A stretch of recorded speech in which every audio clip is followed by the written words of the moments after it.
Welcome back. So today we're going to take a look at corned beef and hash. We're going to look at where it came from, how it became popular, and how to make it. But before we get started, here's a little joke for you. Why aren't koala bears actually considered to be bears? Because they don't meet the qualifications. Ha ha ha. Terrible, terrible. So without further ado, let's get cooking. Hash was believed to originate in England when the English diarist Samuel Pepys wrote about a rabbit hash, where the term hash was given to dishes where leftover meats were used. There are tons of different ways to make hash, and depending where you are in the world can influence what is used. For example, they use pickled beets in Denmark, Worcestershire sauce in England, and tomato sauce and garlic in Portugal and Brazil. However, corned beef and hash arrived in America in the 19th century when Jewish immigrants brought the recipe with them. But it wasn't until the 20th century during World War I and World War II where it really became popular, where soldiers were fed corned beef and hash in the field kitchens. Back home in the US, they would ration the fresh meat and use corned beef to fill the gap, making corned beef and hash using whatever leftovers they had to ensure that nothing was wasted. And then, in 1950, after World War II, Hormel Foods introduced canned corned beef and hash. Now that we know a little bit about corned beef and hash, let's show you our favorite way to make it. To start, we're going to dice up 1 onion and 7 potatoes. We're using 4 red and 3 Russells. However, you can use whatever type you want. Then, we're going to cube up our corned beef. Traditionally, we would use leftover corned beef. However, we ate up all the corned beef from the last video. We're going to set the meat and the onion to the side. They're good? You like that? No? No.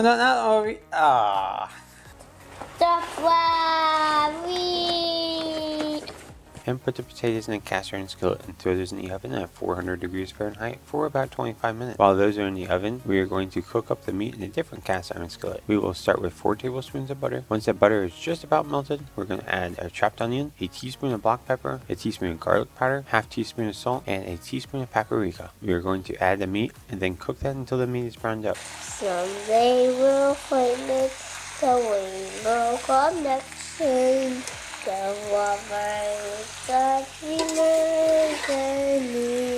Which will still be chewy since corned beef should be cooked long and slow. So at this point our potatoes were cooked but not completely soft. So we put the meat in the oven at 200 degrees Fahrenheit while we cook the potatoes. The longer you leave it in the oven, the more tender the meat will be. We left it in there for about an hour just because we like it in the chewy side. However, if you really want it tender, go ahead and leave it in there for about 2 hours. Then for the potatoes, we're going to add 3 to 4 tablespoons of olive oil and cook those in a skillet until the edges turn golden brown and turn into little golden nuggets. Perfect for leprechauns, right? Then we're going to throw these in the oven to stay warm while we fry up some eggs. We're going to add 2 tablespoons of olive oil, and then once the pan is hot, we're going to fry egg. We're going to cook these so that the middle is still running. Once these are fried, we're going to set those to the side. Then we're going to get a good sized bowl, and in that bowl we're going to dump out our potatoes. Then we're going to add our corned beef meat. We made a huge mistake here and forgot to drain off the fat. I mean, what was I thinking? We're going to mix that up. Once that's mixed up, we're going to throw some on the plate, place a fried egg on top, and then sprinkle some cilantro on top. So here the corned beef is hash. So here we have our corned beef Hash. This is our favorite way to make it. There's many different ways to make it, but this is our favorite. So without further ado, let's get taste testing. So you like it? It's very good. And let's try them. The potatoes are really good too. What do you think? You can't tell me the perfect bite does not exist, because the perfect bite does exist. And it's the form of this hash and potatoes and egg. Oh, it's just the perfect bite. I mean, if you like meat and potatoes, which I do.